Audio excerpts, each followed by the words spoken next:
అంటే వర్గీకరణ అయిన తర్వాత మళ్ళీ కొట్టాల్సిన అవసరం ఏముంది అనేది నా పాయింట్. ఖచ్చితంగా ఆగిపోతుంది అనేటువంటి క్లారిటీ ఉంది నాలాంటి వాళ్ళకి చాలామంది. దేశానికి గోరక్ష అవసరమా, స్త్రీ రక్ష అవసరమా? మానవ మనుగడ మంచిగా ఉండాలంటే, మానవ మనుగడ సుభిక్షంగా జీవించాలంటే స్త్రీ రక్షే అవసరం. మందకృష్ణ అన్న డప్పులు కొట్టాలి, లాయర్ అయినా డాక్టర్ అయినా జాతి బిడ్డలు ఏ స్థాయిలో ఉన్నా. సుఖరామ్ నరసన్న డబ్బే కొట్టొద్దు, డబ్బు కొట్టుడు ఏంది అని చెప్పేసి ఒక పాట రాశారు. దీన్ని ఎట్లా?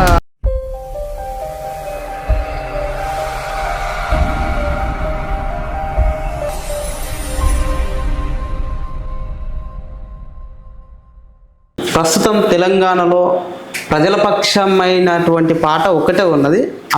ఒకటే కనపడుతుంది సమాజంలో, అది వాస్తవం కూడా.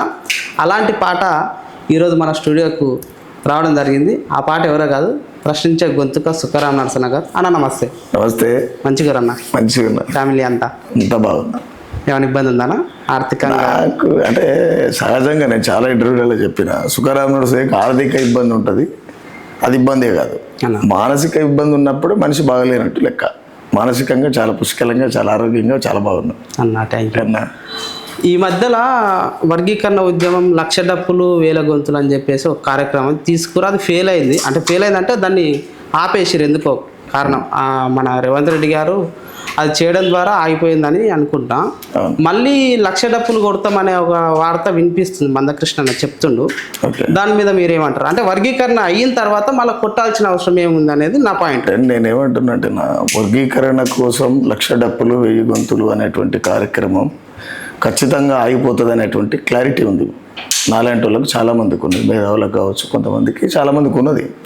ఎందుకు ఆగిపోతుందని మాకు ముందే తెలుసు అని అంటే, రాజ్యం ఎట్లా ఆలోచిస్తుంది, రాజ్యం విధి విధానాలు ఎట్లా ఉంటాయి, రాజ్యం యొక్క ఆలోచన విధానం ఎట్లా కొనసాగుతుంది అనుకున్నప్పుడు, లక్ష డప్పులు కొట్టిన తర్వాత వర్గీకరణ జరిగితే ఇక్కడ ఉన్నటువంటి మందకృష్ణ మాదిగన్న గారికి రాష్ట్రంలో మేము లక్ష డప్పులు కొట్టినాం కాబట్టి వర్గీకరణ జరిగింది అనేటువంటి పాయింట్ ఆఫ్ వ్యూ ఒక ప్రచారం ఉంటుంది. ద సేమ్ టైం ఆ లక్ష డప్పులు కొట్టక ముందుకే వర్గీకరణ అసెంబ్లీలో బిల్లు పాస్ చేస్తే ప్రభుత్వానికి పేరు వస్తుంది, ప్రభుత్వం ఇంకొంచెం సానుభూతి పొందేటువంటి దిశగా ఉంటుంది. కాబట్టి ఏ ప్రభుత్వం ఉన్నా, రాజ్యంలో ఎవరు రాజుగా ఉన్నా అదే ఆలోచిస్తారు. కాబట్టి ఖచ్చితంగా ఆగిపోతుంది అనే విషయం మాకు క్లారిటీ ఉంది. ద సేమ్ టైం మళ్ళీ ఎందుకు కొడుతున్నారు అనేటువంటి విషయానికి వచ్చినప్పుడు, ఇప్పుడు ఏమంటారు, కృతజ్ఞత సభ అనేది పెడతామని అంటారు. కృతజ్ఞత సభకు లక్షల డప్పులే కొట్టాలి, కృతజ్ఞత సభ కోసం కొట్టాలా, లేకపోతే ఇంకెందుకు కోసం కొడుతున్నారు అనేది మనం రేపు చూడాలి. ఎందుకనంటే, ఒక మనిషి ఒక పూట తిండి లేకనే చాలామంది జీవితాలు గడుపుతున్నటువంటి సందర్భాలు కదా. నెలల కొద్దీ సమాజం కోసం నడుస్తున్నటువంటి జీవితంలో ఎంతమంది జీవితాలు రోడ్డున పడ్డాయో కూడా చాలామందికి క్లారిటీ ఉంది, కొంతమందికి క్లారిటీ లేదు. బట్ అది రేపు చూడాలి మనం. ఇప్పుడు వర్గీకరణ తెలంగాణలో మాత్రమే అయ్యింది, ఇంకా కొన్ని రాష్ట్రాలు, తమిళనాడు అక్కడ కూడా అయ్యింది. కొన్ని రాష్ట్రాలు, ఒక 3-4 రాష్ట్రాలలో, దేశం మొత్తంలో 29 రాష్ట్రాలలో 3-4 రాష్ట్రాలలో మాత్రమే అది అమలు అవుతుంది. ఎంఆర్పిఎస్ ఉద్యమం దేశం మొత్తం విస్తరించింది కదన్న. ఈ వర్గీకరణ దేశం మొత్తం కావాల్సినటువంటి అవసరం ఉంది కదన్న. ఇప్పుడు తెలంగాణలో మాత్రమే ఈ లొల్లి జరుగుతుంది, మిగతా రాష్ట్రాలలో జరగకపోవడానికి కారణం ఏంది? దాన్ని సుఖరామ్ నరసన్న ఎట్లా చూస్తాడు? అంటే నేనేమంటున్నా అంటే, తెలంగాణ రాష్ట్రంలో వర్గీకరణ జరిగింది కాబట్టి నెక్స్ట్ ఆంధ్రలో 7 లక్ష డప్పులు కొడతామన్నటువంటి మాదిగ రిజర్వేషన్ పోరాట సమితిలో భాగమైనటువంటి, దాన్ని నిర్మాణం చేసినటువంటి సదాలక్ష్మమ్మ కావచ్చు, దాన్ని ముందు వరుసలో నిలబడి నడుపుకొచ్చినటువంటి మందకృష్ణన్న కావచ్చు, మేడిపాపన్న కావచ్చు, ఇట్లా చాలామంది ఉన్నారు. ఇంకా అయితే వీళ్ళు అంటే తెలంగాణలో జరిగింది నెక్స్ట్ ఆంధ్రాలో జరగాలంటే ఇక్కడ లక్ష డప్పులు కొట్టిన వాళ్ళు 50,000 కొట్టాలి, లేదా కనీసం 10,000 డప్పులను కొట్టాలి. బట్ ఈ కార్యక్రమం అయిపోయిన తర్వాత కొడుతుండొచ్చు అనేటువంటి ఊహలో ఉండాలి మనం. బట్ జరగదా కాబట్టి ఊహనే కదా. ఖచ్చితంగా ప్రతి రాష్ట్రంలో కొట్టాల్సింది. 29 రాష్ట్రాలలో 3-4 రాష్ట్రాలలో జరిగినప్పుడు మిగతా రాష్ట్రాల్లో జరగాలి మీరన్నట్టే. కాబట్టి మిగతా రాష్ట్రాల దేశానికి లీడర్ కదా కృష్ణన్న. అవును, వర్గీకరణకు సంబంధించి దేశానికి లీడర్ కాబట్టి లీడర్ ఒక్కకాడు ఏమో అయిపోడనే అనుకుంటున్నాం. చూడాలి, అంటే తదుపరి ఏం జరుగుతుందో చూడాలి అన్న. ఓకే, నెక్స్ట్ మందకృష్ణ అన్న డప్పులు కొట్టాలి, లాయర్ అయినా డాక్టర్ అయినా జాతి బిడ్డలు ఏ స్థాయిలో ఉన్నా, ఎమ్మెల్యే నుంచి ఎంపీ దాకా, ముఖ్యమంత్రి అంటే లేరు కానీ ఏ రాజకీయంగా కానీ ఏ రంగాలలో ఉన్నటువంటి వ్యక్తులైనా సరే మాదిగా అయితే డప్పు కొట్టాలనేటువంటి ఒక ప్రకటన చేసిండు గతంలో లక్ష డప్పుల కార్యక్రమంలో. సుఖరాం నరసన్న డప్పే కొట్టొద్దు, డప్పులు కొట్టుడు ఏంది అంటే చెప్పేసి ఒక పాట రాసిర్రు. దీన్ని ఎట్లా అంటే నేనేమంటున్నా అంటే ఫస్ట్ నా వ్యక్తిగత అభిప్రాయం చెప్తా. ఈ రెండు కోణాలుగా చూడాల్సి ఉంటుంది. ఎందుకనంటే డప్పు కొట్టడం అనేది సరే అనాదిగా అది రుద్దబడ్డది. ఎవరి కాడు ఏమంటారు తీటకోయిలాగా తీసుకొచ్చి శరీరానికి ఎవడు రుద్దుకోడు. బ్రాహ్మణుల చేత కులాల వారిగా ఎవడే పని చేస్తే దానికి ఒక కులాన్ని ఆపాదించి మాట్లాడుకుంటూ వచ్చినటువంటి చరిత్ర హిస్టరీ మనం చూస్తున్నాం. ద సేమ్ టైం ఏమనంటే డప్పులు కొట్టడం అనేది సమాజంలో సహజమైనటువంటి విలువలు లేనటువంటి పని. ఊర్లో లేకపోతే డప్పులు కొడతారు వచ్చినారా, బేగరోడు వచ్చినారా పాడగడుతుందుకు ఈ టైప్ ఆఫ్ మాట్లాడుతుంటారు. అంటే సహజమైన విలువలు లేనటువంటి పని. మా విలువ కోసం కొడితే తప్పులేదు. ఆత్మగౌరవం కోసం లక్ష డప్పులు కాకపోతే 1 కోటి డప్పులు కొడదాం. కానీ కలెక్టర్ అయినా సరే డప్పు కొట్టాలంటే మరి కలెక్టర్ ఎందుకు చదవాలి? డప్పు కొడితే కదా. ఇప్పుడు అంటే కృష్ణన్న ఏ పాయింట్ టైప్లో అన్నాడు అనేటువంటి విషయాన్ని సందర్భానికి వస్తే అది ఆయన వ్యక్తిగతంగా మరి ఆయన ఎందుకు అన్నాడు నాకు తెలియదు. నేనేమైతే అంటే డప్పులు కొట్టుడే కాదురా బిడ్డ దండును గట్టాలే, ఎక్కువ కులమని నిక్కే కొడుకుల గుండెలదన్నాలే, కుట్రకు పుట్టిన కులాల నేల మట్టం చెయ్యాలే. నేను ఇది నమ్ముతా. ఎందుకు నమ్ముతానంటే నేను మా నాయన డప్పు కొట్టిండు, మా తాత డప్పు కొట్టిండు, తెలుసో తెలియక నేను కూడా కొట్టినా కొంతకాలం. బట్ తెలిసి వచ్చింది ఈ డప్పులు కొట్టడం అనేది సహజమైనటువంటి విలువలు లేవు. కొడితే గిడితే మా ఆత్మగౌరవం కోసం కొడతాం. కానీ ఒక ఇంటికి పోయి కొట్టాలంటే మాతో కాదు. మర్యాద లేనటువంటి డప్పులు కొట్టొద్దు కూడా. ఒకవేళ కృష్ణన్న కూడా అది అంతవరకే అని ఉంటాడని అనుకుంటున్నాం. ఎందుకంటే కృష్ణన్న చాలా పెద్ద మనిషి, ఆయనకు ఐడియా ఉంటుంది.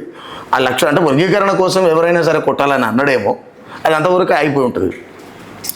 ఖచ్చితంగా నువ్వు కలెక్టర్ అయిన డబ్బు సంఖ్య చేసుకోవాలనే మాట, ఎనీ టైం ఆ పని చేయాలనేది మాట తప్పుగానే భావించాల్సిందే అన్న. ఇప్పుడు వర్గీకరణ ఉద్యమం ఒక రకంగా అయిపోయినట్టే. ఇతర రాష్ట్రాలలో జరిగితే దాని పని అయిపోయినట్టే. తర్వాత కార్యక్రమాలు ఎట్లా ఉంటాయో తెలియదు.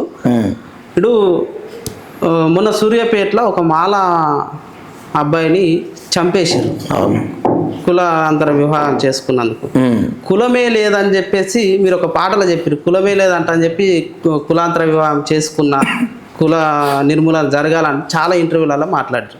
కానీ అదే కుల హత్య జరిగితే సుఖరాం నరసన్న స్పందించకపోవడానికి అంటే నేనేమంటే స్పందించకపోవడం అనేది అది ఉండదు. ఎందుకోనంటే అన్నిటికాడికి పోలేం కదా. నేనేమో కలియుగ పురుషుని కాదు, ఆకాశం నుంచి చూసి పడలే. అందరి లెక్కనే మా అమ్మ కూడా 9 నెలలు కానీ నొప్పులు తీసి నన్ను కన్నది అందరి లెక్కనే. నేను కలిగే పురుషుని కాదు కదన్నా. అనుకోగానే పోయి టక్కున ప్రత్యక్షం అవుతుందుకు అంటే సందర్భానుసారంగా పోలేకపోవచ్చు. మీలాంటి తమ్ముళ్ళు అడిగినప్పుడు, ఇలాంటి మీడియాలు కోరుకున్నప్పుడు ఖచ్చితంగా మాట్లాడతాం. సమయం ఉందనుకో ఖచ్చితంగా ఫీల్డ్ మీదకి పోతాం కదా. అంటే ఇప్పుడు ఒక్క మాల బంటి అని కాదన్న, చాలామంది జరుగుతుంది. చాలామంది కులం ఏడున్నది పోయి, కులం పోయింది పోయి, అంటరానితనం పోయింది అనేటువంటి, అంటే ఈ భాష వాడద్దు, బట్ నా మనసు బాధ అనిపించి అంటున్నా. కులమే లేదు అంటరానితనం పోయింది అనేటువంటి బాడుకావులు ఎవరైతే ఉన్నారో, మాల బంటిని చెప్పినప్పుడు యాడికి పోయారు లేదని మాట్లాడేటోళ్ళు. సూర్యాపేటలో అదేంది ప్రణయం చంపినప్పుడు యాడికి పోయారు. నిన్నగాక మొన్న గ్యారెట్ల కాడ జరిగిన హత్య కేసులో ఏడికి పోయారు. ఒక మాలలో పిల్లగాని చేసుకున్నదని చెప్పి ఒక గొల్లల్లో లేకపోతే ముదిరాజులో వాళ్ళు కొట్టి సాగు కొట్టిరు. సొంతం అక్కని చంపుకుంటూ వాడు. ఎంత దౌర్భాగ్యం అది, ఎంత దౌర్భాగ్యం. కులం లేదు అంటే ఏడలేదురా కులం అనేది దేశంలో చాలా చాలా చాలా చాలా బలమైంది. నీకు ఎన్ని కోట్ల రూపాయలు ఉన్నా నీ కులం పెద్దదైతేనే నువ్వు నిలబడతావు. ఈ దేశంలో ఆర్య బ్రాహ్మణులు వలస వచ్చినటువంటి బిచ్చగాండ్లు ఎవరైతుర్రో బ్రాహ్మణులు వాళ్ళు ఏర్పాటు చేసినటువంటి నినాదం అది. బట్ దాంట్లో భాగంగా మనం మాట్లాడుకున్న సందర్భం వచ్చినప్పుడు నేను చాలా ఇంటర్వ్యూలలో చెప్పిన ఏందది, భారతదేశంలో పుట్టుడుని చేసిన తప్ప, మనిషిని మనిషిగా చూడని మతాలదేమున్నది గొప్ప, నేను జంతువై జన్మించిన ఈ జగమే నా కాళ్ళు మొక్కును, నేను బండరాయినైనా భగవంతుడా అని పూజిద్దురు. ఒక జంతువును ప్రేమిస్తారు కానీ సాటి మనిషిని ప్రేమించారు, చంపుతారు. ఇది ఇక్కడ కథనే, కులం ఏడలేనట్టు. నేను అందుకే చెప్పిన, నేను జంతువై జన్మించిన ఈ జగమే నా కాళ్ళు మొక్కును, భారతదేశంలో మనువాదం అంతులేని కుల గజ్జిమయం, చెదలకు పుట్టిన పుట్టకు పూజలు, చెదలకు పుట్టిన పుట్టకు పూజలు, అరే చెదలు కుట్టినటువంటి పుట్టకు పోయి పాలని వారు వస్తారు. అదే కనుక్కున్న పిల్లలకు పాలు లేక ఒక తల్లి వ్యభిచారం చేస్తుంది, శరీరం అమ్ముకుంటుంది. ఇంతకంటే దౌర్భాగ్యం ఉంటుందా సమాజంలో? చెదలకు పుట్టిన పుట్టకు పూజలు, నేల పాలాయ పాలధారలు, ఆవు మూత్రమే అమృతం అంటూ ఉచ్చకు దోసిలి జాపే కొందరు. మలినం ఏదైనా ఉచ్చదాగిన నోట్లకెళ్ళి మళ్ళీ లెటర్ రాలినాయి, మలమదిగళ్ళు మైల పట్టిన లెటర్ అయ్యారు. బై ఈ క్వశ్చన్కి ఆన్సర్ చెప్పాలిగా, కులం లేదనేటువంటి మాట్లాడే మేధావులు చెప్పాలా వద్దా? చెప్పాలన్నా. మలమదిగలు పోయి చెర్లలో నీళ్ళు తాగితేనే ముట్టుకుంటే అంటూ పడుతుంది అంటారు కదా. ఇంకో విషయం ఏంటంటే, గతంలో ఒకసారి చెప్పాలి కాబట్టి చెప్తున్నాం. సినజీర్ సాము మాట్లాడాడు, ఏమన్నాడంటే పందిని తింటే పందిలాగా, కుక్కని తింటే కుక్కలాగా, మేకని తింటే మేకలాగా, కోడిని తింటే కోడిలాగా. మరి మనిషి లెక్క ఉండాలంటే ఏమనాలి? మనువాదంలో భాగమై ఆర్యబ్రహ్మలు చెప్పినటువంటి రీతిగా మనిషిలాగా ఉండాలంటే మనిషినే తినాలా? ఇప్పుడు ఆయన పాయింట్ అదే కదా. అదే పందిని తిన్నోడు పందిలాగా ఉంటే, ఎద్దుని తిన్నోడు ఎద్దులాగా ఉంటే, మరి చిన్నజీయర్ స్వామి లేకపోతే ఆ బ్రాహ్మణ సామాజిక వర్గం కావచ్చు, ఈ హిందూ మతం మనువాదాన్ని ప్రేరేపిస్తున్నటువంటి వాళ్ళు మనుషులను చంపితేనే మనుషులు అన్నట్ట. అట్లా చంపుకుంటూ పోతే మా శాతం ఎక్కువనే కదా. చంపడం మొదలు పెడితే మా శాతం ఎక్కువనే కదా. ఏ కులానికి ఆ కులాన్ని పంచుకుంటే మా శాతం ఎక్కువనే కదా. అనగారిన కులాల శాతం ఎక్కువనే కదా.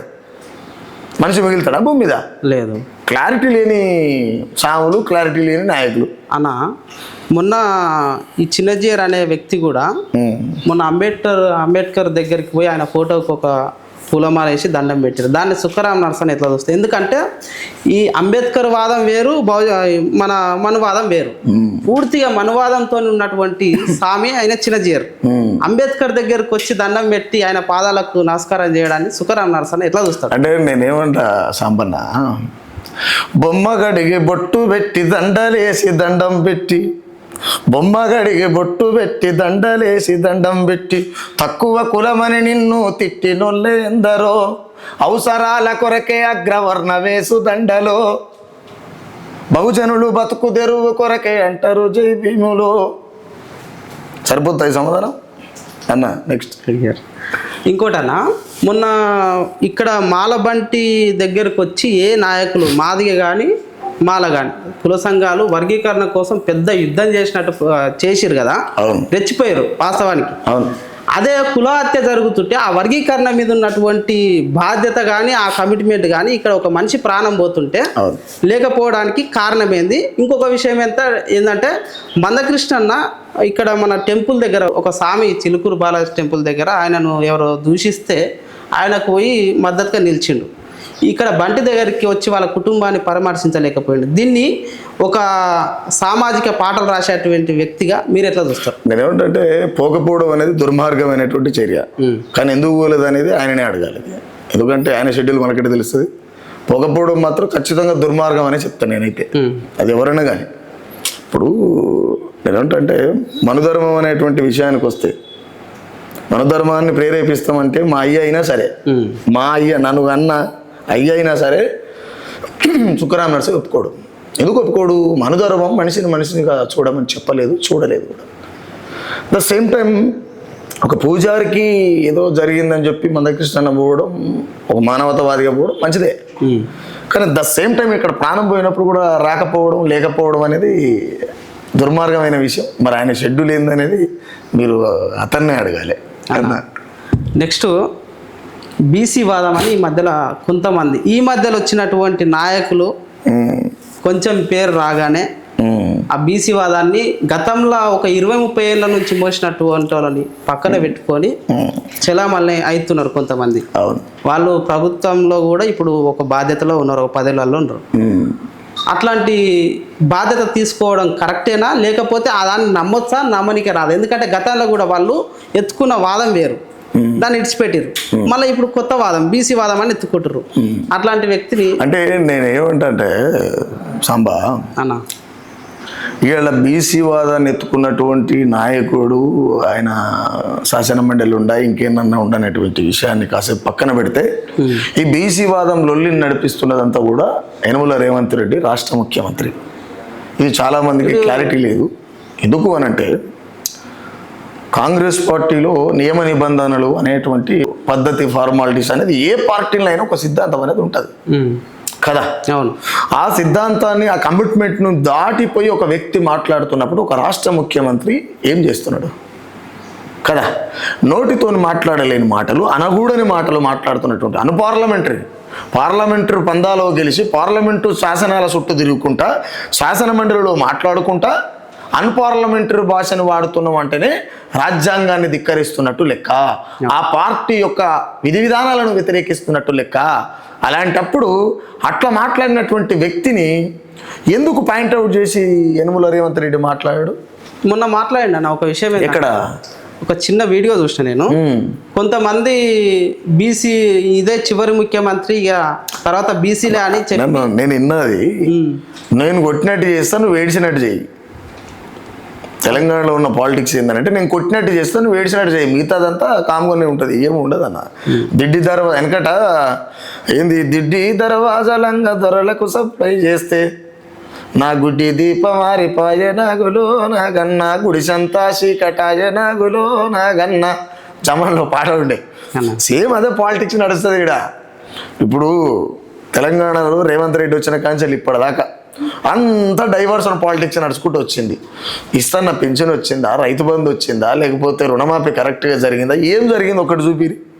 బస్సు అయితే కరెక్ట్ జరుగుతుంది. బస్సు ఏముంటుంది, ఆడోళ్ళు కూడా చేయి నిండా ముత్తైదుల మంది చేయి నిండా దొడుకుని గాజులు వల్ల కొట్టుకున్నాడు, మంచిగా ఉన్న దూకొని కుంకుడుకాయలతో తానం చేపించి నెత్తి అంతా ఫ్రెష్ చేసుకొని వచ్చి బస్సులకు వచ్చి జుట్టు పట్టుకొని కొట్టుకున్నాడు తప్ప ఏముంది ఆడ? ఏముంది? ఎవడు పెట్టమన్నాడు నీ ఫ్రీని? ఇవాళ ఫ్రీ పెడుతున్నామంటే రేపు నా కడుపులో పుట్టిన బిడ్డల మీద భారం వేస్తున్నట్టు లెక్క. ఈ క్లారిటీ ఉండాలి కదా. లంక బిందెలు ఉన్నాయనుకొని వచ్చినటువంటి రేవంత్ రెడ్డి నువ్వు ఉచితాలు ఇవ్వడం వల్ల ఈ అప్పులు పెరుగుతాయా తరుగుతాయా?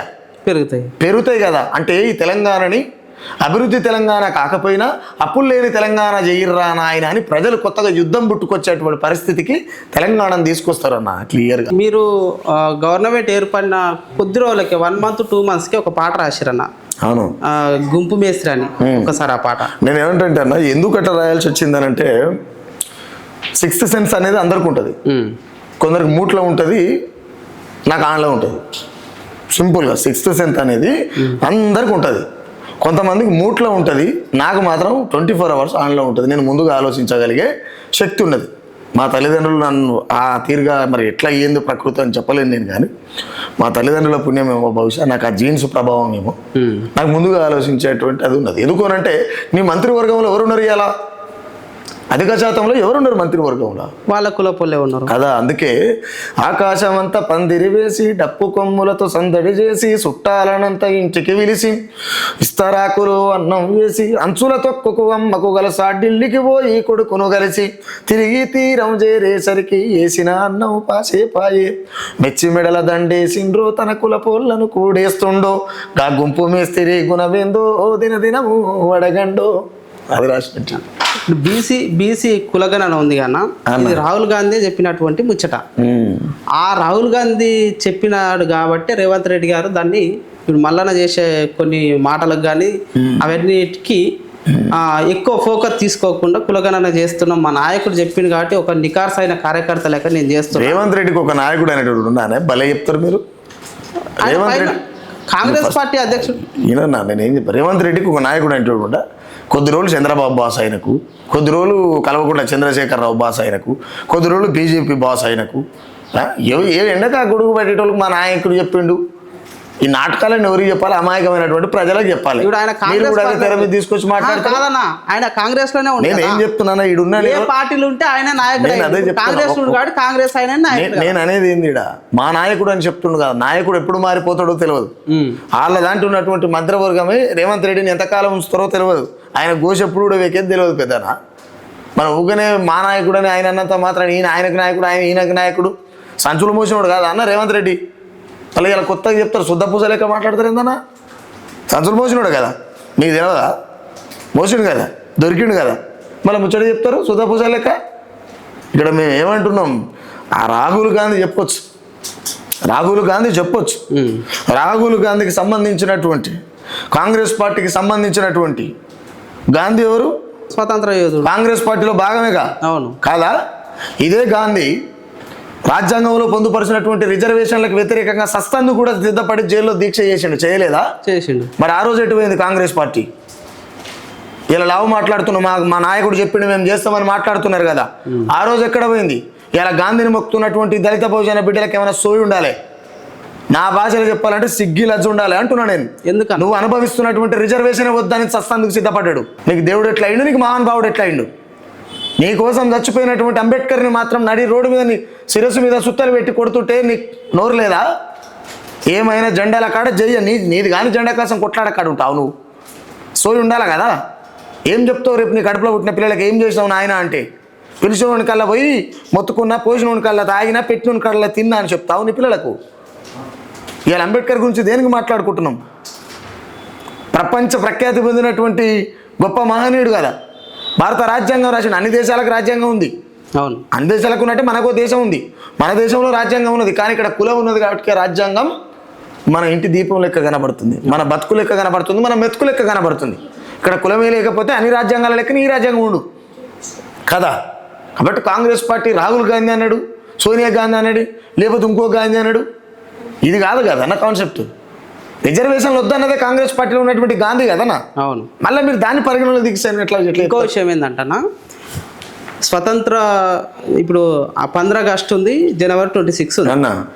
15 ఆగస్టుకి ఎవరి ఫోటో పెట్టాలి, జనవరి 26కి ఎవరి ఫోటో పెట్టాలి, ఎవరిని మనం మొక్కాలి అంటే ఆదరించాలి అనేటువంటి క్లారిటీ లేకుండా చాలా పెద్ద పెద్ద కలెక్టర్ల స్థాయిలో ఉన్నటువంటి వాళ్ళు కూడా 15 ఆగస్టుకు గాంధీ ఫోటో పెట్టి, జనవరి 26కు గాంధీ ఫోటో పెట్టి ఆ జెండా ఎగరేయడం జరుగుతుంది. దాన్ని సుక్కరాం నరసన ఎట్లా చూస్తారు? నేనేమంటే అంబేద్కర్ని ఇంకా వాళ్ళు ఇష్టపడకపోవడం. అంబేద్కర్ ఒక జనవరి 26కు గాంధీకి సంబంధం లేని విషయం. నేను అదే అంటున్నాను అన్న. నేనేమంటున్నా అంటే రాజ్యాంగం అమల్లోకి వచ్చిన రోజు రాజ్యాంగ నిర్మాత ఎవరైతే ఉంటారో అతని ఫోటో మాత్రమే పెట్టాలి అక్కడ. అవును. కానీ అంబేద్కర్ని ఒప్పుకుంటలేరు ఇంకా ఈ దేశంలో ఉన్నటువంటి కొన్ని వర్గాలు. అంబేద్కర్ని ఇప్పటికీ ఇప్పుడు అంబేద్కర్ని ఎందుకు నడి రోడ్డు మీద ఆయన విగ్రహాలని ధ్వంసం చేయడం జరుగుతుంది? ఎందుకు ఆయన కాలు రెక్కలు ఎరగొట్టవలసి వస్తుంది? ఎందుకు ఆయన నడి రోడ్డు మీద ఉన్నటువంటి ఆయన శిరస్సుని ఖండించవలసినటువంటి అవసరం ఎందుకు వస్తుంది? అంబేద్కర్ని ఇంకా ఒప్పుకోవడం లేదు, వాళ్ళు ఒప్పుకోరు కూడా. అందులో భాగంగా అవసరమే లేనటువంటి, అర్థమే లేనటువంటి గాంధీని తీసుకొచ్చాడు పెడుతురు. సింపుల్, దానికి ఉంటుంది. ఇక్కడ సింపుల్ అన్నా 26 జనవరికి పోయి దండలేసి గాంధీకి దండలేసే చేతులతోనే ఏప్రిల్ 14 అంబేద్కర్కి దండలేస్తారు. అంబేద్కర్ పుణ్యమాని రాజ్యాంగ ఫలాలని, రిజర్వేషన్లు కావచ్చు, రాజ్యాంగ ఫలాలు కావచ్చు, మానవ హక్కులు కావచ్చు, ఎవ్రీథింగ్ రాజ్యాంగంలో ఆయన పొందుపరిచినటువంటి మనుషులే కాదని ముద్రించబడ్డటువంటి కులాలు ఎస్సీ ఎస్టీ బీసీ మైనార్టీలు ఏవైతున్నాయో వాళ్ళు ఎలాంటి సోయి లేకుండా గాంధీకి పోయి దండలేయడం అనేది అంబేద్కర్ గారిని అవమానించడమే. ఆయన ఒప్పుకున్నటువంటి కులాలు కావచ్చు, వర్గాలు కావచ్చు, నాయకులు కావచ్చు, ఇంకొకడైనా కావచ్చు, వాళ్ళకు వీళ్ళు ఉంపుడు గత్తలుగా పనిచేస్తున్నట్టే అంట నేనైతే. అన్న, మీరు గతంలో ఒక మాట చెప్పిర్రు, ఏంటంటే నాకు ఒక పాట రాయడానికి రేవంత్ రెడ్డి గారు ఆదర్శం అని చెప్పిర్రు. అన్న, రేవంత్ రెడ్డి గాయకుడు కాదు కన్నా. రేవంత్ రెడ్డి గాయకుడు అయితే సరే, ఒక గద్దరన్నో పెద్ద కళాకారులు ఎవరంటే నేను అన్నం చూసి ఇన్స్పైర్ అయినా రాస్తున్నానే అనుకోవచ్చు. రేవంత్ రెడ్డిని చూసి ముఖ్యమంత్రి కావాలనో లేకపోతే ఎమ్మెల్యే కావాలని ఇన్స్పైర్ గా కావాలి. కానీ రేవంత్ రెడ్డిని చూసి మీరు పాట రాయాలనే ఆదర్శం ఎందుకు వచ్చింది, ఆలోచన ఎందుకు వచ్చింది? ఆయన గాయకుడు కాదు కదా. అంటే నేను గాయకుడు కూడా, నన్ను గాయకుడు అంటే కూడా ఒప్పుకోను నేను. ఎందుకోనంటే నేను 100 రకాల విశ్లేషణలు చేస్తా. ఒక పాట వాడి డప్పు కొట్టి ఎట్రా పూట పొద్దుకుతే అనే పాయింట్ టైప్లో సుఖరాను ఉండడు భయ్య క్లియర్గా. ఓకే, నేను ఒకడు పిలిచి వచ్చినోడిని కాదు, ఒకడు పొమ్మంటే పోయేటోని కాదు, రమ్మంటే వచ్చేటోని కాదు. నాకు ఆత్మగౌరవం అనిపించినప్పుడే పోతా, నా మీద ఆధిపత్యం లేనప్పుడే పోతా. అయితే ఇంకోటి ఏంటంటే సహజంగా మనిషి తన కాళ్ళ మీద తానే నిలబడాలి. మన భుజం మీద ఇంకోటి చేయేస్తున్నాయంటే మనం బతికేది ఎప్పుడు భయ్? మరి అదే ఫైన్ టైప్లో బత్తా. నన్ను గాయకుడు అనకండి, ద సేమ్ టైం రేవంత్ రెడ్డిని కూడా అనకూడదు. ఎందుకంటే ఆయన ఏమంటారు, అన్ని రకాల జిమ్ముకు తెలిసినటువంటి రాజకీయ చదరంగం ఆడగలిగినటువంటి రేవంత్ రెడ్డి ఒకటేనా? నేను అదే చెప్తున్నా, చదరంగం ఆడుతున్నటువంటి రాజకీయ ఏమంటారు చాణక్యుడు అని చెప్పొచ్చు. ఆయనకు మలుచుకుంటాడు ప్రతిదీ. దొంగతనం చేసినా మలుచుకుంటాడు, మంచి చేసినా మలుచుకుంటాడు. కాబట్టి రాజకీయ చాణక్యుడు అనొచ్చు. రేవంత్ రెడ్డి నేను ఒకటేనా అంటే ఆయన ఆధిపత్య వర్గం అనుకోబడుతున్నటువంటి ఆధిపత్య కులం అని చెప్పబడుతున్నటువంటి శూద్ర కులంలో పుట్టినటువంటి రెడ్డిలు కూడా శూద్రులే, అది వాళ్ళకి తెలియదు. బట్ ఒప్పుకోరు, ఎందుకంటే ఆర్థికంగా అంగబలం అన్ని రకాల బలాలు ఉన్నాయి. కాబట్టి రేవంత్ రెడ్డిని నేను ఎందుకు ఇన్స్పైర్గా తీసుకోవాల్సి వచ్చింది అని అంటే, రేవంత్ రెడ్డి ఇంకో 10-15 రోజులు అయితే సీఎం అవుతాడు అనగా గాంధీ భవన్ లో సభ పెట్టుకున్నారు వాళ్ళు కాంగ్రెస్ వాళ్ళు అంతా కలిసి. కల్వకుంట్ల చంద్రశేఖరరావు పరిపాలన అదుపు లేకుండా మితిమీరిపోతున్నది, నక్సలైట్లు అన్నలున్నప్పుడే బాగుండే అని ఒక పదం వాడిండు. నేను సమాజంలో తిరుగుతుంటే ప్రజలు మాట్లాడుతుంటే వింటుంటా, పెద్ద మనుషులు చెప్తుంటే చదువుతుంటా, వాళ్ళ శబ్దం నా మైండ్లోకి ఎక్కుతుంది కాబట్టి తద్వారా నేను ఆయన అన్న తర్వాత ఒక పాట రాసిన. ఏంది? రగిలే రాచకుండా ఎగిరే ఎర్ర జెండా, కన్నది అన్నలను కడుపు నిండా. రగిలే రాచకుండా ఎగిరే ఎర్ర జెండా, కన్నది అన్నలను కడుపు నిండా. కొడుకులను ఎడబాసి రాచకుండా, పురిటి నొప్పులను తలుసుకొని గుండె నిండా. ఒంటరైపోయింది ఒడిజాపి కూసుంది, అనాథగా తల్లి అలమటిస్తున్నది. అన్నలుంటేనే ఎడవికి అందము, రాజ్యము చెలరేగుతున్నది పోదాము.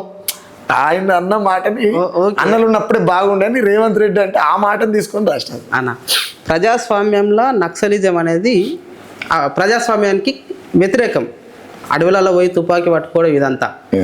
అట్లాంటి వ్యతిరేకమైనటువంటి వాదానికి సుఖరామ్ నరసన్న ప్రజాస్వామ్యంలో ఉండి పాట ఎట్లా రాస్తాడు అంటే నేనేమంటున్నాంటే, నక్సలిజం అనేది పెట్టుబడిదారి వ్యవస్థ కావచ్చు, రాజ్యాంగబద్ధంగా కొన్ని జరుగుతున్నటువంటి, రాజ్యాంగాన్ని ముందర చూపించుకుంటూ జరుగుతున్నటువంటి అన్యాయాలపైన వాళ్ళు పనిచేస్తున్నటువంటి సందర్భాలలో సుఖరామ్ నరసయ్య బరాబర్ రాస్తాడు. ఎందుకు? వాళ్ళు ప్రజల వైపు ఉన్నంతసేపు రాస్తారు. కానీ ఇదే కమ్యూనిస్టులు అన్నట్టు రాజకీయ నాయకులు ప్రజల బతుకును జరిసిరు. వాస్తవం కదా? రాజకీయ నాయకులు ప్రజల బతుకును జరిసిరు, రాజ్యాలను చెరిచారు. కానీ ఇదే కమ్యూనిస్టులు ఏ ప్రజలను చెరిచిర్రు, ఏ చెరిచిన ప్రజల కోసం యుద్ధాలు చేసిర్రు, ఏ ప్రజల కోసం వాళ్ళు ప్రాణాలు పోగొట్టుకున్నారు, ఏ ప్రజల కోసం వాళ్ళ భార్య పిల్లలను వదిలిపెట్టుకున్నారు, ఏ ప్రజల కోసం జనజీవనాన్ని వదిలిపెట్టి దండకారణ్యంలో తుపాకులు పట్టుకొని ఎందుకు చచ్చిపోతున్నారో తెలియనటువంటి స్థితిలో కూడా ఏ టైంలో చచ్చిపోతున్నాం అనేటువంటి క్లారిటీ లేకుండా ప్రజల కోసం చనిపోయినటువంటి సావులు అవన్నీ కనబడా? రాజ్యం చేస్తున్న తప్పిదాలకు తుపాకులు పట్టుకురు. రాజ్యం చేస్తున్నటువంటి తప్పిదాలకు తుపాకులు పట్టుకున్నప్పుడు మా బతుకుల కోసం వాళ్ళు చనిపోతుంటే, మా బతుకులు అంటే ఎవరిడా? ప్రజలు. సుఖరామ్ నరసయ్య అంటే వ్యక్తి కాదు, ఆయన ప్రజల మనిషి, ఆయన ప్రజల ఆస్తే. మా బతుకులను జరిచినటువంటి నాయకుల కోసం, రాజ్యాల కోసం తుపాకులు పట్టుకొని వాళ్ళ ప్రాణాలు పోగొట్టుకుంటే, వాళ్ళు ప్రాణమే పోగొట్టుకోగలిగింది నేను పాటిస్తే తప్పెట్టవుతుందన్న భలే చెప్తారేంది మీరు. నేను ప్రజాస్వామ్యబద్ధంగా ఉండి రాస్తున్నా కదా. నేను నిజంగానే తుపాకీ పట్టుకోవడం క్రైమ్ కాబట్టి సుఖరామ్ నరసయ్య తుపాకీ పట్టుకోలే. మరి అడవికి పోదామని చెప్తున్నారు అంటే చెప్పినట్టుగా స్వేచ్ఛ ఎక్కడుంటే అక్కడ పోవాల్సిందే. స్వేచ్ఛ అంటే అడవిలో స్వేచ్ఛ ఉందన్న. నేను అదే చెప్తున్నా. ఆ అడవిలో ఉన్నటువంటి అన్నలు స్వేచ్ఛ కోసం పోయిరా? వాళ్ళ స్వేచ్ఛ కోసం పోయిరా? లేదు. వాళ్ళ ఆస్తుల కోసం పోయిరా? పోలేదు కదా. లేదు. ఎవరో ఈ బిడ్డలు నింగిలో నెల వంకలు, ఎవరో ఈ పిల్లలు అడవి మల్లె పూలు. దొరల భూములెన్ని వంచినా ఒక్క సెంటు భూమి వాళ్ళు అడగలే. చెరువు కుంటలెన్ని పోసినా ఒక్క సేను కంకి వాళ్ళు ముట్టలే. ప్రజలే ప్రాణమని నమ్మిరి, గడ్డి పరకోలే ప్రాణం ఇచ్చిరి. ప్రజల ప్రాణాలు తీసే రాజ్యాలకు వాడాలన్నా సుఖరామ్ నరసయ్య? లేకపోతే ఈ ప్రజల్ని చెరుస్తున్నటువంటి నాయకులకు వాడాలన్నా సుఖరామ్ నరసయ్య? ప్రజల కోసం ప్రాణాలు ఇస్తున్నటువంటి అమరుల కోసం, కమ్యూనిస్టుల కోసం, బహుజన ఉద్యమ నాయకుల కోసం, బహుజన ఏమంటారు మేధావుల కోసం వాడాలన్న పాట మీరు చెప్పు. ఇప్పుడు ప్రజల కోసమే వాడాలి. బట్ ప్రజల కోసం ఎవరు పనిచేస్తే వాళ్ళ కోసం పాట పాడతాం బరాబర్. మొన్న రీసెంట్గా ములుగులో ఒక ఎన్కౌంటర్ జరిగింది. ప్రజెంట్ ప్రభుత్వంలో ఉన్నటువంటి ఒక మంత్రి, ఆమె కూడా ఆ పార్టీ నుంచి, ఆ నక్సలిజం నుండే వచ్చినటువంటి వ్యక్తి, అంటే సీతక్క.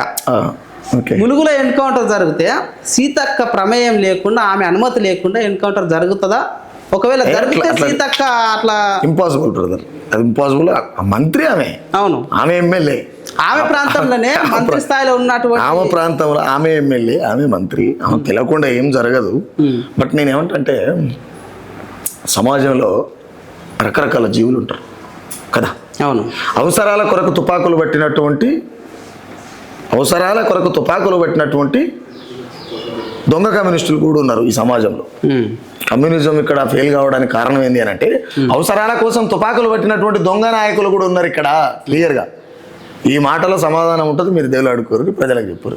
విశారదన్ మహారాజ్ గారు ఒక మాట చెప్పిండు, గాత్రవేషలు అని ఒక మాట చెప్పిండు. తర్వాత అగ్రకుల రాజ్యాలకు పాటగాడు ఒక ప్రాణం లేని ఆయుధం అని ఒక మాట చెప్పిండు. ఈ మాటలు సుఖరామ నరసన్న ఏకీభవిస్తాడా? ఇప్పుడు గాత్రవేషాలు ఉన్నప్పుడు అనడంలో తప్పేం లేదు. గాత్రవేషాలు నిజంగా కూడా ఉన్నారు కాబట్టి అన్నాడు, తప్పేమి దాంట్లో. అంటే గాత్రవేషాలు అంటే గాత్రవేషాలు అంటే నిన్ను నువ్వు మర్చిపోయి నిన్ను మనిషే కాదనేటోనికి పాట పాడడం, ఇవాళ ఈ పార్టీకి వాడడం, రేపు ఇంకో పార్టీకి వాడడం. ఇప్పుడు మీ అమ్మ రొమ్మల మీద కొంగును గుంజే కొడుకుల బద్మాష్ కొడుకులకు పాడేట వాడతావు. ఇంకోటి, గాయకులకు నాయకుడు కావాలనే కోరికలు సహజంగా ఉంటాయి.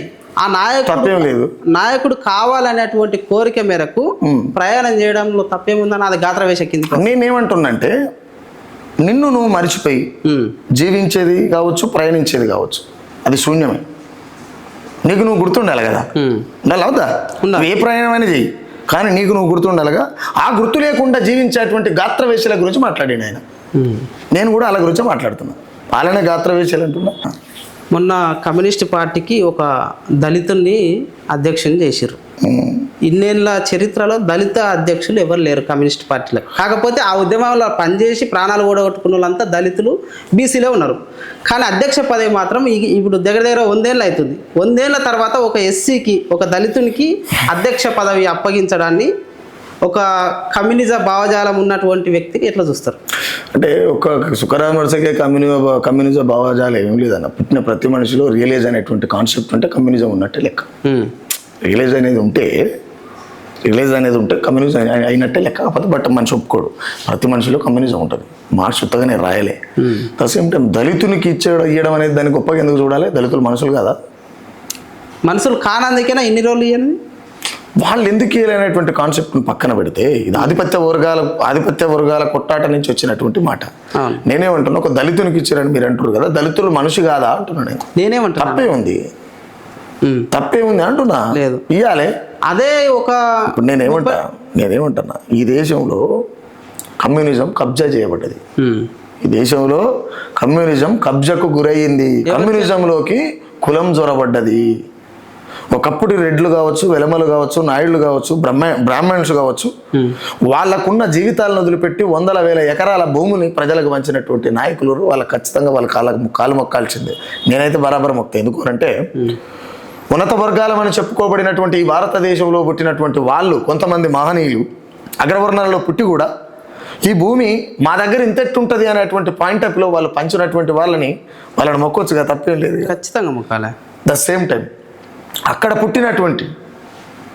పుట్టినటువంటి రియలైజ్ కాకుండా ఇంకా అనగదొక్కే ప్రయత్నం చేసినటువంటి కొంతమంది వాళ్ళు కూడా ఈ కమ్యూనిజంలోకి వచ్చి బూర్జవ కమ్యూనిస్టులుగా మారిపోయి కమ్యూనిజాన్ని ఎక్కడ దాన్ని ఎదగకుండా తొక్కేయడం అనేటువంటి పాయింట్ ఆఫ్ జరిగింది కదా, అవునా కదా? కమ్యూనిస్టు పార్టీ ఖరాబు కావడానికి కూడా అగ్రవర్ణాలే కారణమయ్యారు. కమ్యూనిస్టు పార్టీ త్యాగాలను చెప్పుకోవాలంటే కూడా దళిత బహుజనులతో పాటు అగ్రవర్ణాలు కూడా కారణమయ్యారు. లిమితమై ఉంటారు అన్న, ఎవరిని కాదనేది లేదు ఇక్కడ. కాకపోతే బూర్జవ కమ్యూనిస్టులుగా మారడానికి గల కారణం ఏంటంటే కులం జొరబడ్డది, మతం జొరబడ్డది, అన్నీ జొరబడ్డాయి. గతంలో మీరు పాట రాసిరన్నా, ఎవడయ్యా లేదు అన్నది ఎర్ర జెండా అని చెప్పేసి. ప్రజెంట్ గతంలో ఒక 30-40 ఏళ్ల కింద ప్రభుత్వాలు ఏదన్నా ప్రజలకు ఇబ్బంది కలిగించేటువంటి కార్యక్రమాలు ఏమైనా చట్టాలు చేస్తే ఎర్ర జెండాలు పట్టుకొని రోడ్లన్నీ దిగ్బంధం చేసి ఆ చట్టాన్ని మళ్ళీ తోక ముడుచుకునేటువంటి, అంటే వెనక్కి తిరిగి తీసుకునేటువంటి పరిస్థితిని ఏర్పాటు చేశారు. ఎవడయ్యా లేదు అన్నది ఎర్ర జెండా అని మీరు పాట రాశారు. కానీ ఇప్పుడు ఏడున్నది ఎర్ర జెండా? అంటే నేనేమంటంటేనా, ఎర్ర జెండా లేదనుకోవడం అవివేకం, ఎర్రితనం, సోయి లేకపోవడం. ఎందుకు అనంటే, 100 ఏళ్ల నీ పుట్టుక నూనుగు మీసాల నవయవ్వనం, 100 ఏళ్ల నీ పుట్టుక ఎడతెగని ఎర్ర జెండా ఉద్యమం, 1000 ఏళ్ళు దాటిపోయినా ఎడతెగని నూనుగు మీసాల నవయవ్వనం, నీ రూపం పేరే రక్తం, నీ రూపం పేరే నక్తం, నిండి ఉన్నది నరనరం.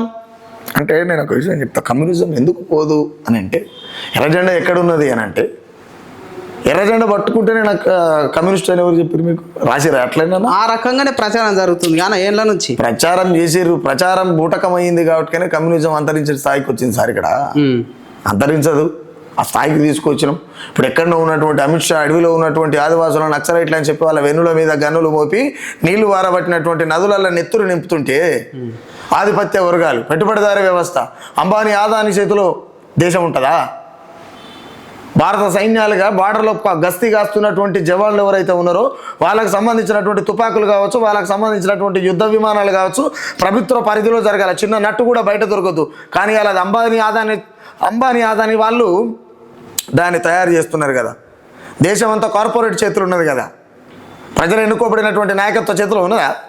లేదు కదా. యాడున్నది? ఉన్నదంటారు. ప్రజాస్వామికనే ఎలక్షన్లు అవి జరిగేది. ప్రజాస్వామ్యంగా జరిగినటువంటి ప్రజాస్వామిక ఎన్నికలు జరిగినటువంటి ప్రభుత్వాలు రాజ్యాంగబద్ధంగా ఉన్నాయా? ఒక దేశానికి సంబంధించినటువంటి యుద్ధ విమానం తయారు చేయాలన్నా, ఒక చిన్న నట్టు తయారు చేయాలన్నా అది ప్రభుత్వ పరిధిలో జరగాలి, చాలా సీక్రెట్ గా జరగాలి, రెండో వ్యక్తికి జరగకుండా జరగాలి. కానీ ఇలా యుద్ధ విమానాలు ఎవరు తయారు చేస్తున్నారు? భారత్కు కావాల్సినటువంటి రక్షణ కవచాలకు సంబంధించినటువంటి ఆయుధాలను ఎవరు తయారు చేస్తున్నారు? అంబానీ ఆదానీలు చేస్తున్నారు. అంబానీ ఆదానీలకు మన గవర్నమెంటా? కార్పొరేట్ శక్తులు వాళ్ళు. మన దేశ వ్యక్తులుగా నేనేం చెప్తున్నా, కార్పొరేట్ వాళ్ళని ఎన్నుకున్నారా? లేదు. మళ్ళీ మా దేశం అని చెప్తావు సోయి లేకుండా. అంటే ఈయన ఎన్నుకున్న మన దేశస్తులు. నేను అనేది అర్థమవుతుందా మీకు? క్లారిటీగా అర్థమవుతుందా? ఏం చదువుకురు? నేనైతే చదువుకోరు. మీరు ఏం చదువుకురు? ఇంటర్ చదువుకురు కదా. చదువుకున్నారు ఎంతో అంతో. నేనేమంటున్నా, ప్రభుత్వ పరిధిలో జరగాలి అది అంటున్నా. మన దేశ పోలే అంటారు. వాళ్ళు ప్రభుత్వంలో భాగమా? సపోర్ట్ చేయరు. లేదు. మళ్ళీ ఎట్లా చెప్తారు? అట్నే ఈ తెలిసి తెలియక ప్రజలకు లేనిపోయిన మెసేజ్ ఇవ్వకుర్రి. నువ్వు ప్రభుత్వ ఆధీనం దాటిపోయి చేస్తున్నావంటేనే విరుద్ధం. అది చట్ట విరుద్ధం. చట్టాన్ని దాటిపోయి చేస్తున్నావంటేనే విరుద్ధం కదా. అంబానీ ఆదానే కూడా నాకు అర్థం కాదు. ఒక యుద్ధానికి సంబంధించినటువంటి యుద్ధ భూమిలో ఒక వెపన్ తయారు కావాలంటే అది ప్రభుత్వ పరిధిలో జరగాలి, చాలా సీక్రెట్గా జరగాలి. ఒక్క నట్టు రిలీజ్ అయినా పక్క దేశం నీ మీద దండయాత్రకు వస్తుంది తెలుసా. చిన్న మిస్టేక్ వల్ల దేశమే దహనమయ్యేటువంటి రాష్ట్ర సందర్భాలు వస్తాయి కదా బ్రదర్. మనం అది పరిగణనలో పెట్టుకుని మాట్లాడాలి. అన్న, మీరు మనువాదం మీద విరుచుకుపడేటువంటి మీరు ఈ మధ్యలో ఒక మనువాదానికి సంబంధించినటువంటి ఒక పాట చేసిర్రు. ఆ పాట రహస్యం ఏంది, అసలు ఆ పాట ఉద్దేశం ఎందుకు చేసిర్రు? అంటే సుఖరామ్ నరసయ్య రెవల్యూషన్ స్టార్ నుంచి భక్తి ఉద్యమంలోకి మారిపోయింది అనుకో. అదే ఒకటి బాగా గుర్తుపెట్టుకో, సుఖరామ్ నరసయ్య అనే యూట్యూబ్ ఛానల్ రిలీజ్ అవుతుంది అన్న. సుఖరామ్ నరసయ్య బతికినన్ని రోజులు, సుఖరామ్ నరసయ్య బతికినన్ని రోజులు నా బెటన వేళ్లకు సుతిలి పోస కట్టి, నా తలాపు నా దీపం పెట్టి, నన్ను తీసుకుపోయి కాష్టాల గడ్డల తగలబెట్టేదాకా కూడా మనువాదం కావచ్చు, ఆధిపత్య కులం కావచ్చు, ఆధిపత్య మతం కావచ్చు, అది ఏదైనా కావచ్చు, ఆయన నిటారుగా నిలబడి నా శిరస్సుని ఇట్లా అడ్డంగా నరికినా నిజమే మాట్లాడతా తప్ప ఎవరినో జోకేటట్టు అయితే అస్సలు మాట్లాడాడు. ఆ పాట ఫుల్ సాంగ్ వస్తే మీకు క్లారిటీ వస్తుంది. ఒకసారి ప్రోమో వచ్చింది కానీ ఒక 2 లైన్లు వాడాలి. ఎందెందు వెతికినా అందందు గలవాట ఓ పరమశివుడా, ముల్లోకములు ఏలే ముక్కంటీశ్వరుడు అంటున్నరీడా, ఏడాది పొడుగుత యాత్రలు చేస్తావట, జనుల జాగారమే నీకు శివరాత్రి నిద్రాట. ఏడాది మొత్తం ప్రజలు నిద్రలు ఉంటే శివుడు ఒక్కడే మెలకుతో నుండి ఇలా కాపాడుతాడట. ఆ శివరాత్రి ఒక్కరోజు మాత్రం ఈయన పండుకుంటే ప్రజలంతా మెలుకొని ఉంటారట. ఇది చాలా సెటరికల్గా నాకు డిఫరెంట్గా అనిపించింది. నేను ఆ పాటలో ఒకటి ఏం రాసినంటే, 9 ఏళ్ల పాప మీద, 9 ఏళ్ళు 9 నెలల బహుశా ఇంకా మధ్యలో జరిగిందండి. అవునవును. 9 ఏళ్ల పాప మీద ఒక ఏమంటారు వయసుకు వచ్చినటువంటి మగ మృగమనాల్లో వాడిని ఏమనాలో సైకో నా కొడుకుని, వాడు ఆ 9 ఏళ్ల పిల్ల మీద ఏం కామం వచ్చిందిరా వానికి? శివుని ఆజ్ఞ లేకుండా శివమే పుట్టదు. ఆ చిన్నపిల్ల మీద కోరికెట్ట పుట్టిందిరా వానికి? శివునికి తెలియదు మరి ఆపాల కదా కోరికని. సావు పుట్టుకలన్నీ నీ చేతుల్నే ఉన్నప్పుడు నిన్ను నేను చంపడం ఏంది? నన్నెందుకు అంత కొన్ని చేస్తున్నావు? నిన్ను చంపాలనే కోరిక నాకు వచ్చినప్పుడు నా కోరిక నువ్వు చంపొచ్చుగా శివుడా. పాట రూపంలో సుఖరామ్ నరసన్న సమాజానికి దేవుడు లేడనే మెసేజ్. అంటే నేనేం చెప్తున్నా, లేడని నేను ఎందుకు చెప్తా, ఉంటే గిది చెయ్యి అని చెప్తున్నా. అంటే ఉంటే గిది చెయ్యి అంటేనే లేడని చెప్పినట్టుగా నేనేమంటున్నా, ఉంటే చెయ్యమంటున్నా. అవును, ఉంటే చేయమన్నప్పుడు ఉండు అని వాదించేటోళ్ళు చేపియాలి కదా. అవును కదా. ఎవరైతే ఉండని వాదిస్తుండో వాళ్ళకే సవాల్. దేవుడు లేడనే క్లారిటీ మాకు ఉంది బాస్, మాకు ఆ క్లారిటీ ఉన్నది కాబట్టినే అడుగుతున్నాం. దేవుడు ఉండని మేము కూడా నమ్మితే భయపడేటోళ్ళం కదా. భక్తి అనే ముసుగులో దాచుకునేటోళ్ళం కదా. భక్తి అనేటువంటి బానిస సంఖ్యలు వేసుకొని బతికేటోళ్ళం కదా. భక్తి అనే ముసుగులో ఈ దేశాన్ని సర్వనాశనం చేసేటోళ్ళం కదా. భక్తి అనే ముసుగులో, మతం అనే ముసుగులో దేవుడు ఉండని నమ్మితే ఈ దేశాన్ని నాశనం కోరుకుందాం కదా మేము. కానీ ప్రజలు బాగుండాలని పాట పాడుతున్నాం కదా. ప్రజలు బాగుండాలని మాట్లాడుతున్నాం కదా. దేవుని నమ్మేటోళ్ళంతా దేశాన్ని నాశనం కోరుకు. నేనేం చెప్తున్నా, ఇక్కడ జరుగుతున్నటువంటి హత్యలన్నీ దేని వల్ల జరిగినాయి? కులానికో దేవుడు ఉండు బయడా, ఉంటే దేవుడు ఒక్కడు ఉండాలి. అవును, కులానికో దేవుడు ఉండు బై. మరి ఎట్లా జరిగినట్టు మీరు చెప్పుర్రి, ఎట్లా జరిగినట్టు? మతం పేర హత్యలే, కులం పేర హత్యలే, ప్రాంతం పేర హత్యలే, స్వార్థం కోసం హత్యలే. ఏం హత్యలే, ఎట్లా జరిగినాయి మరి? ఒక చిన్న పిల్లని, అది 11 నెలలు ఏముంటుందా, ముస్లిం అమ్మాయి గర్భగుళ్ళకి తీసుకుపోయి రేపు చేయడం ఏంది? మణిపూర్ సంఘటన తెలుసా మీకు? ఒక ఆడ తల్లిని ఒంటి మీద నూలు పోగు కూడా లేకుండా తల్లి గర్భంలోకి పిండం పెట్టొస్తుందో బయటికి, అదే ఉండి పెట్టరాని చోట్ల ఒక బిడ్డ పుట్టబట్టినటువంటి చోట్ల ఏళ్ళు పెట్టుకుంటా నడి రోడ్డు మీద ఊరేగిస్తుంటే ఈ భక్తులు, ఈ సాములు, ఈ దేవుళ్ళు వీళ్ళంతా ఆడిపోయారు. నాయన అడుగుతా, మా అమలక్కలకు స్వేచ్ఛ కలిపేయమంటున్నారు, తప్పెట్లయితుందే? అవును, అంటే ఆడబిడ్డలకు స్వేచ్ఛ ఉండదు ఈ దేశంలో? ఉండాలి. ఆ స్వేచ్ఛను అడిగినా నేను, చిన్న పిల్ల మీద వాని కామ పెట్ట పుట్టింది, నీకు తెలవకుండా చీమ పుట్టదు కదా, అవును, దాన్ని ఆపొచ్చు కదా అని అడిగినా. అన్న, సమాజంలో హిందూ మతం, మన దేశంలో మాత్రం హిందువులే ఎక్కువ.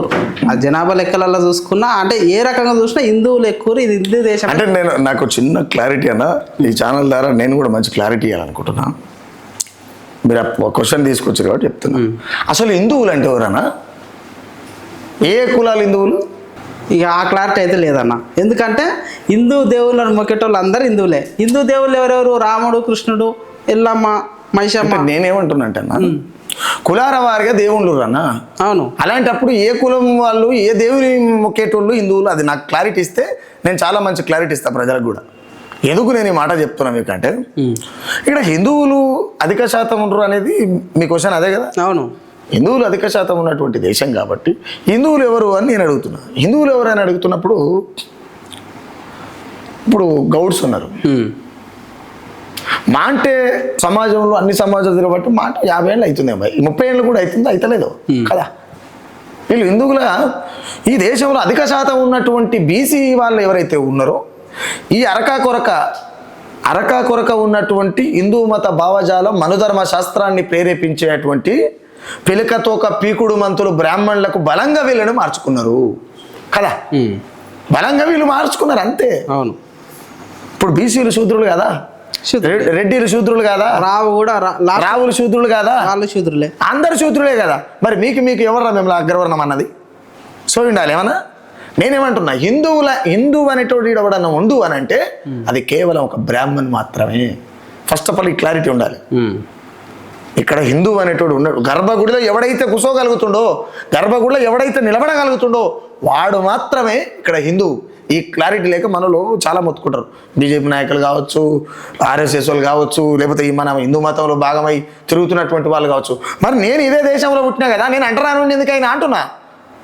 నేను ఈ దేశంలో పుట్టినా కదా, నేను అంటరాను ఎందుకైనా, నేను హిందువునే కదా, నేను హిందూ మతంలో పుట్టినా కదా, నేను ముస్లిం మతంలో పుట్టలేదు కదా, నేను క్రిస్టియన్ మతంలో పుట్టలేదు కదా, నేను ఈ దేశంలో ఈ గడ్డ మీదనే నేను ఒక హిందువుగా పుట్టినా కదా. కానీ నేను అంటరాను ఎందుకైనా, నేను ఎందుకు బడికి దూరమైనా, నేను ఎందుకు గుడికి దూరమైనా, ఎందుకు నేను ఇష్టపడి ఒక అమ్మాయిని చేసుకుంటే నన్ను నడి రోడ్డు మీద చంపబడుతున్నా? ఈ క్లారిటీ రావాలి ఎస్సీ ఎస్టీ బీసీ మైనార్టీలకు. తెల్లంగిలు వేసుకొని మైకులు పట్టుకొని 4 ముచ్చట్లు మాట్లాడగానే మొగోళ్ళమైనాం, లేకపోతే మేము అది పీకుడు మాత్రం అనుకొని మాట్లాడితే నడవదన్న. బీజేపీ అనుబంధ సంఘాలు కొన్ని ఏం మాట్లాడుతున్నాయంటే, గోరక్ష, దేశానికి గోరక్ష అవసరము, గోరక్ష దళాలు అని చెప్పి కొన్ని బజరంగ దళాలు, అట్లా ఈ గోవులను కాపాడడానికే కొన్ని సంఘాలు ఉన్నాయి. దేశానికి గోరక్ష అవసరమా, స్త్రీ రక్ష అవసరమా? 100 మానవ మనుగడ మంచిగా ఉండాలంటే, మానవ మనుగడ సుభిక్షంగా జీవించాలంటే స్త్రీ రక్షే అవసరం. స్త్రీ రక్షే అవసరం. స్త్రీని చెరబట్టుకుంటా గోవును కాపాడడం అంటే గోవు అంటారా పిల్లల? ఏడ గోవులకు ఎవరన్నా అక్రమంగా తరలిస్తే పెద్ద పెద్ద ఎమ్మెల్యే స్థాయిలో ఉన్నోళ్ళే పోయి దాన్ని ఆపి అడ్డుకుంటారు. ఇప్పుడు గోవులను తరలించేది, గోమాంసాన్ని తరలించేది ఎవరైనా? బీజేపీ కాదన్నా? అవును. గోవులను రక్షించమనేది ఎవరైనా? బీజేపీ కాదన్నా? అవును. సింపుల్ లాజిక్ అన్న, పొలిటికల్ ట్రిక్స్ ఇవన్నీ. నేనేమంటే, ఒక సగటు మనిషి, ఒక ఆడబిడ్డ సమాజంలో తిరగలేని పరిస్థితిలో ఉందన్న. మీరు అన్నట్టు గోరక్ష అవసరమా, స్త్రీ రక్ష అవసరమా అంటే 100 స్త్రీ రక్ష అవసరం అని చెప్తాను నేనైతే. ఇప్పుడున్న సమాజంలో ప్రతి మనిషి లైఫ్ సెటిల్ కావాలనే పాయింట్ అట్లా తిరుగుతురు. అసలు లైఫ్ సెట్ అవుతుందా?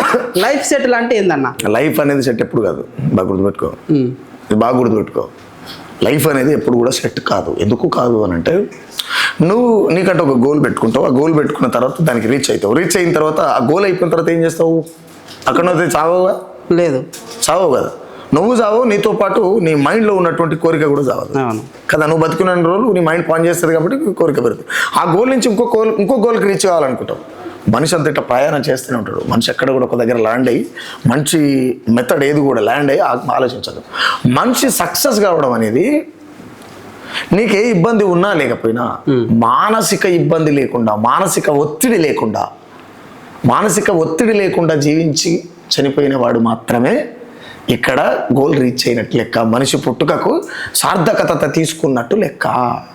ఎందుకంటే నాకు కొంతమంది ఇంటర్వ్యూ చేస్తున్నాను అని చెప్పినప్పుడు, సుఖరాం నరసన్న ఇంత జల్సాగా తిరుగుతాడు కదా, ఆయనకు సమస్యలు లేవా, ఇంత బిందాస్గా ఉంటాడు, ఎవరు చేయలేని అంబానీ లాంటివాడే చేయనటువంటి ఎంజాయ్ చేస్తాడు, అది కూడా జనం లోపల అనుకుంటా ప్రజల కోసం కొట్లాడుకుంటే ఇంత ఎంజాయ్ ఎట్లా చేయగలుగుతున్నాని కొంతమంది తమ్ముళ్ళు కామెంట్. అదే నేను మిమ్మల్ని అడుగుతాను. సింపుల్గా నేను ఒక విషయం చెప్తా. మా భార్య పూజమ్మ అన్న చాలా స్వేచ్ఛ ఇస్తుంది. ఆర్థిక ఇబ్బంది ఉంటుంది సుఖరాం నరసేకు, మానసిక ఇబ్బంది లేదు. అవునా? నేను చేయాలనుకునేటువంటి పనికి అయ్యాది కరెక్ట్ అనిపిస్తే చెయ్యి అని చెప్తుంది. ఇంకా నాకు ఇంకేం కావాలి? నాకు ప్రాబ్లం ఆర్థిక ఇబ్బంది లేకపోతే అన్ని పాటలు ఏమంటారు వాన చినుకులు కురిసినట్టే ప్రతి దాని మీద స్పందించి పాట రాసి రికార్డ్ చేసి అదంతా ఖర్చు ఉంటుంది కానా. అయితే నేనేం చెప్తున్నంటే, సుఖరాం నరసేకు ఆర్థిక ఇబ్బంది ఉంటుంది, మానసిక ఇబ్బంది ఎప్పటికీ ఉండదు. నేను బతుకున్నంత కాలం ఉండదు. చాలా జలసాగా తిరుగుతా. అది ఎట్లా సాధ్యమవుతుంది? అదే చెప్తున్నా. అయితే సుఖరాం నరసయ్య కోట్ల రూపాయల ఉన్నోళ్ళకే సాధ్యం కాదు నెలకు 10 పాటలు తీయాలంటే. అవును, టైం సరిపోదు. వాళ్ళు పైసలు పెట్టి తీయాలనుకున్నా టైం సరిపోదు. అవును, బట్ నాకు సరిపోతుంది. ఎందుకు సరిపోతుంది అంటే, స్టూడియోకి సంబంధించి ఎవడు అంటే నాన్ననో నా తమ్ముడు అయి ఉంటారు. కెమెరా వాడు ఉండేవంటే వాడు నాన్ననో నా తమ్ముడు అవుతాడు. లేదు నాయనక యాక్టర్స్ ఉన్నారు అంటే నాన్ననో నా తమ్ముడు అయి ఉంటాడు. లేదు నాకు ఇంకేదైనా పని ఉంది అని అనుకుంటే నాన్ననో నా తమ్ముడు అవుతాడు. ఆఖరికి నాకు నేను తిరిగే బండ్ల డీజిల్ పోయాలన్నా ఇలాంటి అన్ననో తమ్ముడో పోస్తాడు. ఇంకా నాకు సావే ఆడతాను. నువ్వు అట్లా ఎన్ని రోజులు అట్లా ఇప్పుడు ఇంత జలసాగా తిరుగుతున్నా. ఇప్పుడే మా పూజమ్మ ఫోన్ చేసి బియ్యం అయిపోయినాయి అని చెప్పింది. ప్రామిస్గా నీళ్ళు అయిపోయినాయి, బియ్యం అయిపోయినాయి అని చెప్పింది. వస్తే అప్పుడు తెస్తాలే అమ్మ అని చెప్పిన. నైట్ ఉన్నది తింటారు. ఇప్పుడు నేను బయలుకి తీసుకొని పోతాను. ఎవరికి చెప్తే వేసిపోతాడు. ఇప్పుడు కూడా ఇబ్బంది అనిపించదన్నా? మరి ఎందుకు అనిపిస్తుంది? కనీసం బియ్యం కూడా లైఫ్ లో ఒకటి గుర్తుపెట్టుకోవాలి బ్రదర్, ఒకటి గుర్తుపెట్టుకోవాలి. లైఫ్ లో ఎవ్వడు కూడా సెట్ కాడు. ఎవ్వడు సెట్ కాడు. సెట్ అనే మాట పనికి మాలిన మాట, చేతగాని మాట. అది నువ్వు ఫైట్ చేసుకుంటూ వెళ్ళిపోవడమే లైఫ్. ఇప్పుడు యువత చాలా నేను అదే చెప్తున్నా. లైఫ్ లో ఫైట్ చేసుకుంటా వెళ్ళిపోవడమే లైఫ్. ఎవడు ఇక్కడ సెట్ కాడు. చాలా మంది ఇంకో విషయం చెప్పాలి, నేను బాగా గుర్తు చేసిన. సెట్ అయినాక పెళ్లి చేసుకుంటా ముందర బొర్ర వచ్చే, ముందర బొర్ర పెరిగి వెనక పిర్రలు పెరిగి నెత్తి మీద బోచుబాయ్. ఎన్నడరా నువ్వు పెళ్లి చేసుకునేది? ఎన్నడరా? 35 ఏళ్ళకి 40 ఏళ్ళకి పెళ్లి చేసుకుంటే నీకు 45 ఏళ్ళు వచ్చినాక పిల్ల పుడితే నాయనానాల్లో తాతానాల్లో అర్థం కాని పరిస్థితులు బతుకులు. ఏం బతుకులు రా ఈ బతుకులు? సెట్ ఎప్పుడు కాడు. వయసు వచ్చిందంటే పెళ్లి చేసుకోవాలి. సెట్ అయినాక చేసుకుంటా, ఉద్యోగం వచ్చినాక చేసుకుంటా. ఏ ఉద్యోగం వచ్చినా సెట్ కాము. ఇది గుర్తుపెట్టుకోవాలి. ఆర్థిక నేరస్తులు ఉన్నటువంటి దేశంలో బతున్నాం మనం. క్లారిటీగా గుర్తుపెట్టుకోవాలి యువత. ఆర్థిక నేరస్తులు ఉన్నటువంటి దేశంలో మనం బతుకుతున్నాం. మనకు వయసు వచ్చింది అనుకున్నప్పుడు వెంటనే పెళ్లి చేసుకోవాలి. అమ్మాయితో మాట్లాడి పెళ్లి చేసుకోవాలి. లేదా అమ్మాయిలు దగ్గరుండి పిల్లలకు పెళ్లిళ్ళు చేయాలి. 40 ఏళ్ళు నా కొడుకు సెట్ అయినాక చేస్తే ఆయన సెట్ అవుతాడు. నేను ఏమైనా సంపాదించిన సెట్ అయితే అందుకు నువ్వు సంపాదించింది ఏం లేదు. మరి ఆయన ఎట్లా సంపాదిస్తాడు? మొత్తం ఆర్థిక నేరస్తులు ఉన్నటువంటి ఆర్థిక నేరస్తులైనటువంటి రాజకీయ నాయకులు ఉన్నటువంటి జీవితంలో బతున్నాం కదా ఇక్కడ. అవును, ఒక్కొక్క కులానికి ఇప్పుడు ఏంది, రెడ్డిలకు కావచ్చు, కోంటోళ్ళకి కావచ్చు, రావులకు కావచ్చు, బ్రాహ్మణ పిల్లలు దొరుకుతలేరు. అడవిలకు పిల్లలు దొరుకుతలేరు. తమ్మి మొన్న సొంతం నా ఫ్రెండ్ అదెవరు కోమటలు పిల్లాడు. అన్న నాకు పిల్లని చూడు అంటే, నేను నా మ్యారేజ్ బ్యూరో కాదురా నాయన అన్న. నాకేడవుతుంది? నేను అసలు ఆ జోలికే పోను. నేను అంటే వాళ్ళు చేసుకుంటారా వేరే కులం అమ్మాయిని? ఒకవేళ చూస్తే మీరు తప్పనిసరి పరిస్థితి వచ్చినప్పుడు ఏం చేస్తారు? ఆల్రెడీ ఇప్పుడు మా మాదిగల పిల్లని చేసుకున్నా పొరడు. అవునా? నాకు తెలియదు, చూడమని చెప్పింది కానీ అప్పటికే ఎప్పుడో లవ్ చేసిండట. వాడు పోయి పెళ్లి చేసుకున్నాం. మాది తప్పని పరిస్థితి వస్తే ఎంతకైనా దిగదాడతారా హిందూ అని బాగా చెప్పుకునేటువంటి? ఎందుకంటే పరిస్థితి ఏళ్ళ నుంచి కూడా వాళ్ళు కనీసం చెయ్యి కూడా ముట్టుకొని, ఇప్పటికి ఊర్లలో ఉంటది కిరాణా షాప్ పోతే ముట్టుకొని, మా ఊర్లోనే ఉంది ఉదాహరణకు చెప్తున్నా. ఇప్పుడు ఏడుదాకా ఎందుకన్నా మా దోస్తుగాడు కొమటలు పిల్లగాడు అని చెప్పిందిగా. అవును. నేను వాళ్ళ ఇంటికి పోతే వాళ్ళమ్మ సరే బిడ్డ ఆకు బయటకు వస్తున్నా అని చెప్తుంది. ఆమె లోపల రానిది. అంటే పెళ్లి విషయానికి వస్తే సావే దిక్కు అనుకున్నాడు ఎంతటికైనా. ఫైనల్ గా అదే పెద్ద మనిషి మీ కులంలో అయినా పర్వాలేదు అయ్యా అని మాట్లాడింది. అదే అమ్మ నన్ను ఇంట్లోకి రాని ఆమె కదా. అంటే నేనేమంటా, వాళ్ళకు కులం ఉన్నది కాబట్టి కొద్ది రోజులు ఆగిరు. పోనీ అమ్మ ఇక్కడ ప్రాణం ఏమవుతుందంటే కులం ఎక్కడ అనుకోరు కాబట్టి పెళ్లి చేసుకోరు కదా. అంటే ప్రాణానికి ఇవ్వాలి విలువ, మనిషికి ఇవ్వాలి విలువ. కులాలది ఏముందను? 2 కులాలు కలిసి పొరలాడితే పిల్లలు పుడతారా? 2 కులాలు కలిసి పొరలాడితే పిల్లలు పుడతారా? పుట్టరు కదా. రూపాలని అంటాడు, మనిషి ఏకమై కలుసుకుంటే కొత్త మనిషి పుట్టు నన్న మరవ మెరుగావారా. అమ్మయ్య లేకుండా టెట్ట పుడతారో, అమ్మయ్య లేకుండా టెట్ట పుడతారో, మడి బుడ్ల నా కొడక మెడబట్టి కొరికేస్తా, మరువా మల్లొక్క జన్మెత్తు రామా, మహాజన శక్తి ఎందో చూపిస్తారా, పుట్టి గిట్టే తల రాత రాస్తావట, మట్టి బొమ్మల చేసి జీవం పోస్తావట. మట్టికి జీవం పోస్తే మరి ఈ తల్లిదండ్రులు ఎందుకు? ఈ మానవ కలియుగం అంత ఎక్కడిది కదా. అవునన్నా. ఫైనల్గా ఒక విషయం, డాక్టర్ విశారదన్ మహారాజ్ గారు అంటే ఎవరు చేయనటువంటి ఒక కొత్త వాదాన్ని ఎత్తుకొని, వాదం ఉన్నదే వాదం, కాకపోతే ఇప్పుడున్నటువంటి దానికి భూమి యాత్ర అని చెప్పేసి ఒక యాత్ర చేస్తుండు. వాస్తవానికి ఇన్నేళ్ళ కమ్యూనిస్టు ఉద్యమాలలో కూడా భూమి కొంతవరకు మాత్రమే పంచిపెట్టిరు. భూమి యాత్ర ఆయన చేస్తుండు కదా, దాన్ని ఏకీభవిస్తారా మీరు? వాస్తవానికి ఎస్సీలలో ఉన్న చాలా మందికి ఎవరికి కూడా 1 ఎకరా 1/2 ఎకరా కంటే ఎక్కువ భూములు లేవు. ఎక్కువ ఉన్న భూములు ఎవరు? అగ్రకులాల చేతులు ఉన్నాయి. అది వీళ్ళకు ఇప్పించేటువంటి కార్యక్రమం జరుగుతుందా? అది వాస్తవానికి అంటే నేనేమంటే, రాజ్యంలో ఉక్కుమిడి ఉద్యమం జరిగినప్పుడు ఖచ్చితంగా సాధ్యమైంది. కమ్యూనిస్టులు తుపాకీ పట్టుకురు కాబట్టి భయపడి వాళ్ళు భూములు వదిలేసి హైదరాబాద్కి వచ్చిరా, వేరే దేశాలకు వేరే మనం చూసినాం. ఇప్పుడు ప్రజాస్వామికంగా సార్ చేస్తున్నటువంటి యాత్ర సక్సెస్ అవుతుంది అంటారా? సక్సెస్ అవుతుంది, ఎందుకు కాదు బ్రదర్, ఖచ్చితంగా అవుతుంది. మనలాంటి వాళ్ళం కూడా భూమి యాత్రని ప్రోత్సహించాల్సింది. భూమి యాత్రకు మనవంతుగా సాధ్యమైతే మాటో పాటో ఏదో చేయాల్సింది. ఎందుకోనంటే భూమి అంతా పెట్టుబడిదారు చేతిలో ఉన్నది. అవును, పెట్టుబడిదారు చేతిలో ఉన్నది, భూమి ఓన్ చేతిలో ఉంది. ఇప్పుడు సుఖరాం నడిసే చచ్చిపోతే బొంద పెడితేందుకు తావులేదా? అలాంటప్పుడు భూమి కోసం కొట్లాడాల్సిందే కదా. సాంబ తల్లి కడుపులో 3 పిల్లలు పుట్టిరు. ఒక అక్కని పెళ్లి చేసి తోలేరు. ఇంకో తమ్ముడు హైదరాబాద్లో ఎన్నో ప్రైవేట్ కంపెనీలో బతకలేక పొట్టకూటి కోసం జీతం చేస్తుండు. సాంబ మాత్రం ఎంతో కొంత సమాజాన్ని చూస్తుంది కాబట్టి కెమెరా ముంగల అక్కడక్కడ అవుపడుతుండు, బాగుంది.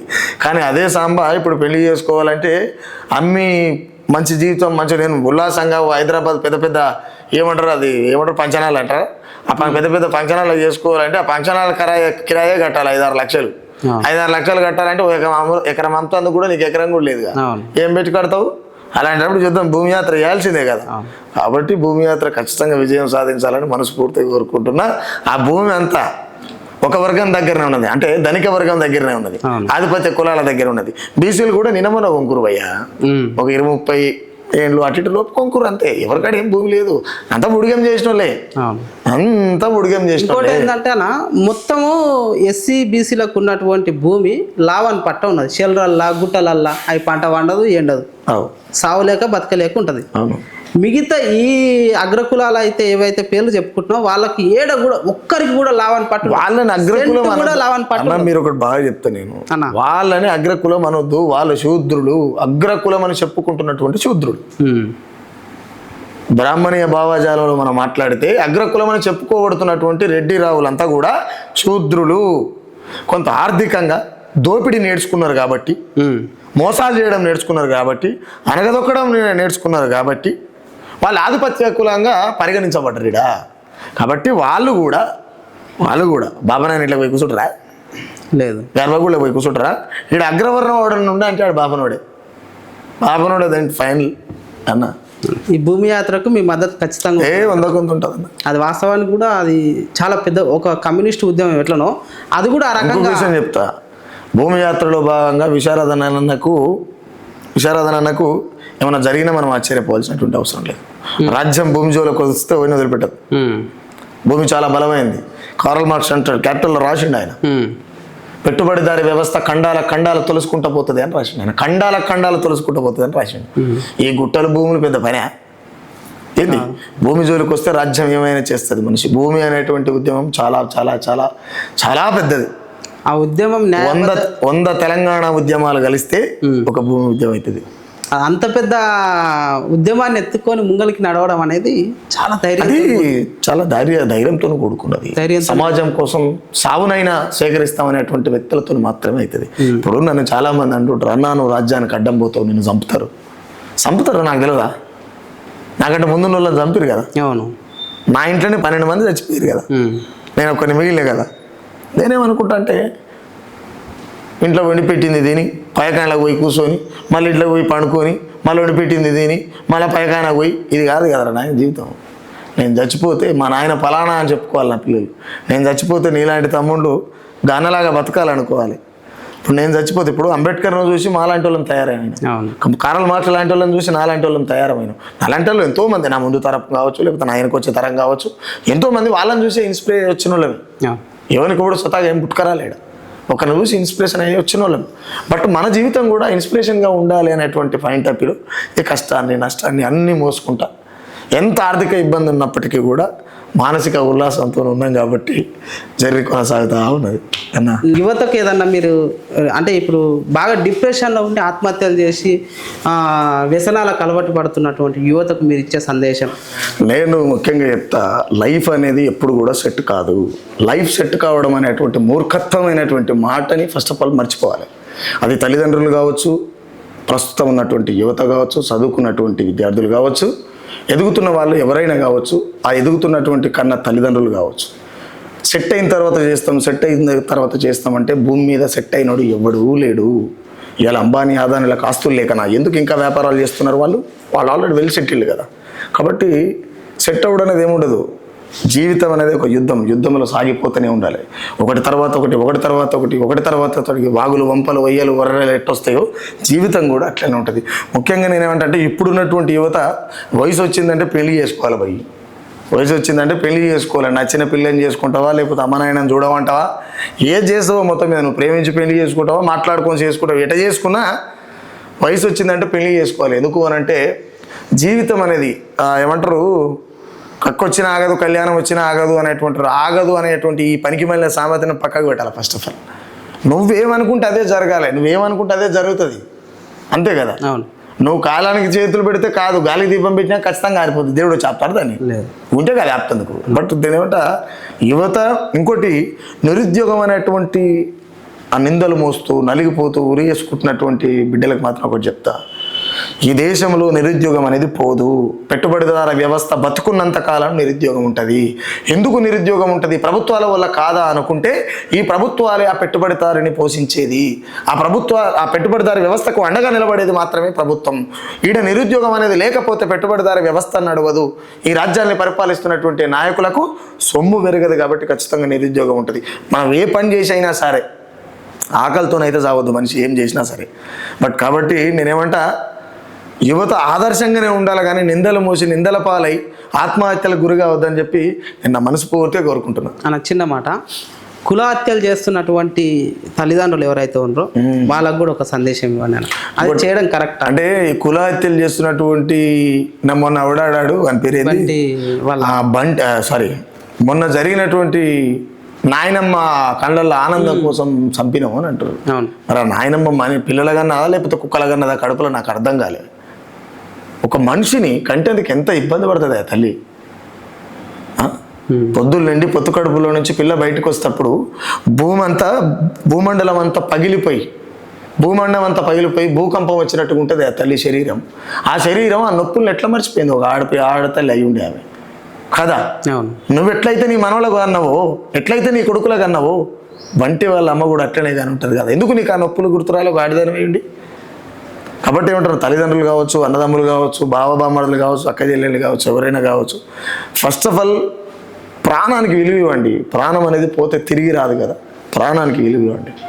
మీరు ఒకవేళ వద్దు అనుకున్నప్పుడు మార్చుకునేటువంటి ప్రయత్నం చేయరు, కానీ హత్యలు చేసి చంపేటువంటి ప్రయత్నం. ఇప్పుడు హత్యలు చేసినామంటే చేసిన వాళ్ళకు కూడా మచ్చే కదా. వాళ్ళు జీవిత ఖైదీలుగా ఉండిపోతారు కదా. రెండింటికి మచ్చే కదా. వాని ప్రాణం తీయడం వల్ల నీకు వచ్చింది ఏంది? ప్రాణం తీయడం వల్ల ఎక్స్ట్రాగా చేసుకున్న పిల్లని వాళ్ళని వదిలేస్తే సంసారం చేసి మీలాగానే వాళ్ళు పిల్లలుగా అంటారు, అంతా బాగుంటారు. కానీ నువ్వు వాడిని ఎప్పుడైతే చంపాలనుకుంటావో వాడిని చంపాలనేటువంటి ఆశ నీకు శిక్ష చేస్తుంది, నీ జీవితం స్పైల్ అవుతుంది. వాడిని చంపితివి, నువ్వు లోపలికి పోతివి. ఇక్కడ ఎవడు సక్సెస్ అయినట్టు? వాడిని సక్సెస్ కానీలే, నువ్వు సక్సెస్ కాలే. దేనికి మరి ఈ హత్యలన్నీ? తనికి మాల్యమైనటువంటి ముచ్చట ఇవి మానుకుంటే చాలా మంచిది.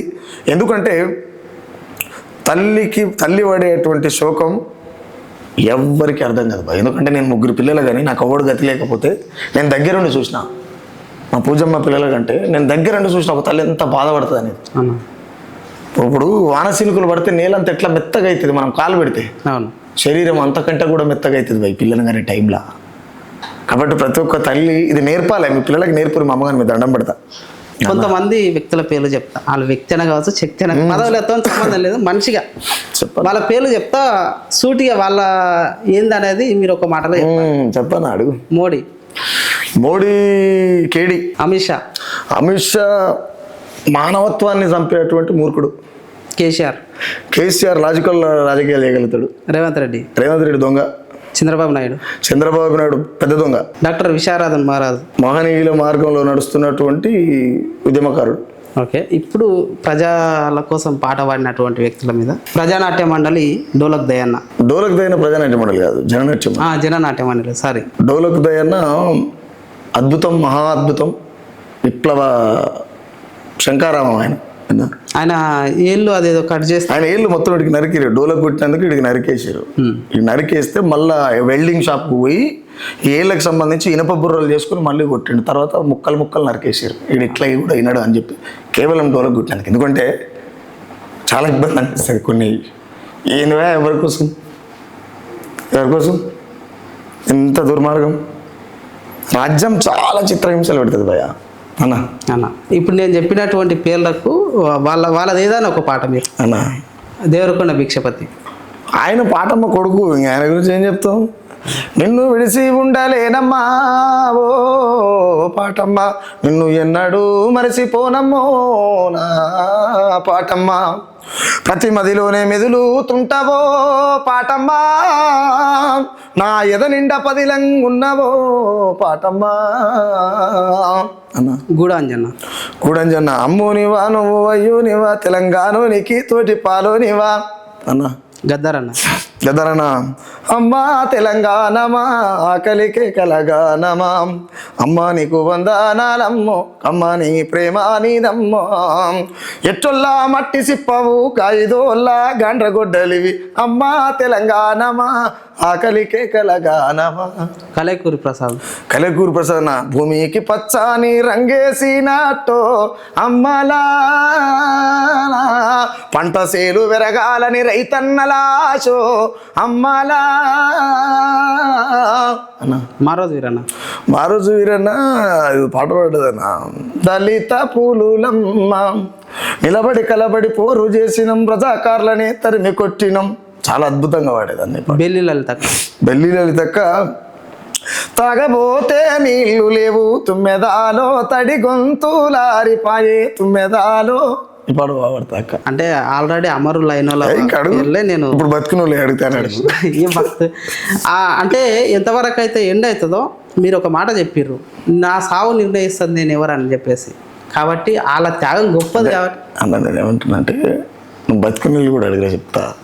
ఏ పురుషోమన్నా ఎందుకో ఏడుస్తున్నావు, ఏ పురుషోమన్నా నీ మనసులున్న మాట నాతో చెప్పారాదన్నా అన్న. గోరేటెంకన్నా గల్లీ చిన్నది గరీబొల్ల కథ పెద్దది, వాళ్ళుండే ఇల్లు కిల్లి కొట్ల కంటే చాలా చిన్నయో గల్లీ చిన్నది. రసమయ్య బాలకృష్ణ రాయుడు పాడతాడు.